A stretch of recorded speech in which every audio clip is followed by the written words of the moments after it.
السلام علیکم دوستو، آج ہم بات کریں گے سالگرہ یعنی میلاد کے تاریخی حقائق کے بارے میں۔ دوستو، سالگرہ یعنی میلاد منانے کی تاریخ بہت پرانی ہے اور اس کی جاع مشرق قوموں میں پائی جاتی ہیں، خاص طور پر مصریوں، یونانیوں اور رومیوں میں۔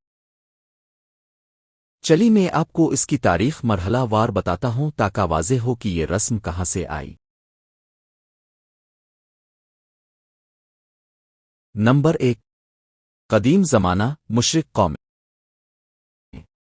مصری، ایجپشنز۔ سالگرہ یعنی میلاد منانے کا سب سے پہلا تصور قدیم مصر میں پایا جاتا ہے، تقریباً 3000 قبل مسیح۔ اس وقت عام انسانوں کی سالگرہ نہیں منائی جاتی تھی، بلکہ فرعون، بادشاہ، کی سالگرہ منائی جاتی تھی۔ ان کا عقیدہ تھا کہ فرعون خدا ہے، اور جس دن وہ بادشاہ بنتا ہے وہ دن اس کی پیدائش کا دن مانا جاتا تھا۔ اسی لیے اس موقع پر بت پرستی، جادو ٹونے اور خوشیاں منائی جاتی تھیں۔ نمبر 2، یونان، گریکس۔ یونانیوں نے مصریوں سے یہ رسم سیکھی اور آگے بڑھائی۔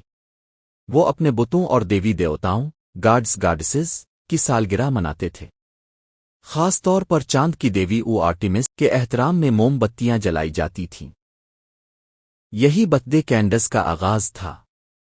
ان کا عقیدہ تھا کہ موم بتیوں سے نکلا دھواں ان کی دعاؤں کو آسمان تک پہنچاتا ہے۔ Number 3، Romans. رومیوں نے سالگرہ کو مزید عام کیا، لیکن صرف مردوں کی سالگرہ منائی جاتی تھی، عورتوں کی نہیں۔ تقریباً 100 قبل مسیح میں رومی عام آدمی کی سالگرہ منانے، وہ کیک کاٹتے، شراب پیتے اور جشن مناتے، بالکل آج کی مغربی رسم کی طرح۔ نمبر 4، عیسائیوں کا دور، ارلی کرسچنز۔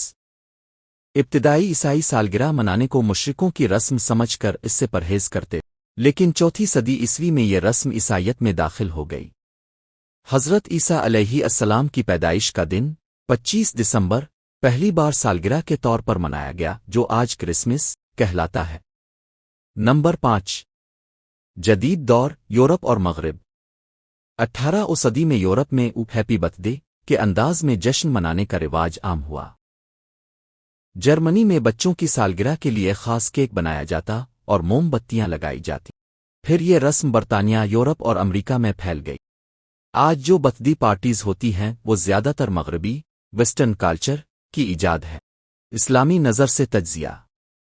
اس کی ابتدا مشرق قوموں سے ہوئی، بتوں، دیوی دیوتاؤں اور بادشاہوں کی پوجا کے ساتھ۔ بعد میں یہ رسم عیسائیت میں داخل ہوئی، پھر مغربی کلچر کا حصہ بن گئی۔ اسلام میں نہ نبی نے، نہ صحابہ کرام نے، اور نہ ہی تابعین نے سالگرہ منائی، اس لیے یہ غیر مسلموں کی نقالی اور بدعت کے زمرے میں آتی ہے۔ دعا ہے کہ اللہ تعالی ہمیں نبی اور صحابہ کی پیروی نصیب کرے۔